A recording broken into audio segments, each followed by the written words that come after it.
கேப்டன்ஸால் வந்து அதை வந்து ஹேண்டில் பண்ண முடியல இமீடியட்டாக. அதுக்கு டைம் கூட கிடைக்காத டைமில் டியூரேஷன் நடந்துச்சு அப்படின்றது தான். மக்களை பொறுத்த வரைக்கும் இது வந்து ஒரு பெரிய அடி தான். பட் நம்ம ஏவியேஷன்லாம் பேசும்போது இது மக்களுக்கு ஒரு விழிப்புணர்வு. எப்படின்னா, இப்போ நானே ஒரு நல்ல பேசஞ்சர் ரெகுலராக ட்ராவல் பண்ணிகிட்ருக்கேன்.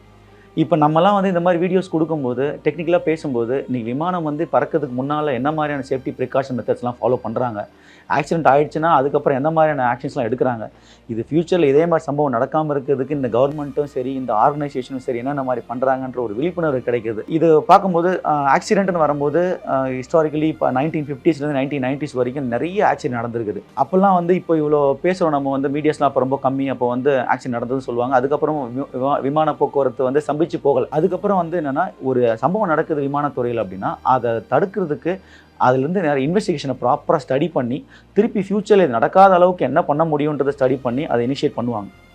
பொதுவாகவே எல்லா கண்ட்ரிலையும் சரி அந்த ஆர்கனைசேஷன்ஸ் அதை பண்ணுவாங்க. நம்மளும் அதை தான் பண்ணிகிட்ருப்போம் மோஸ்ட்லி.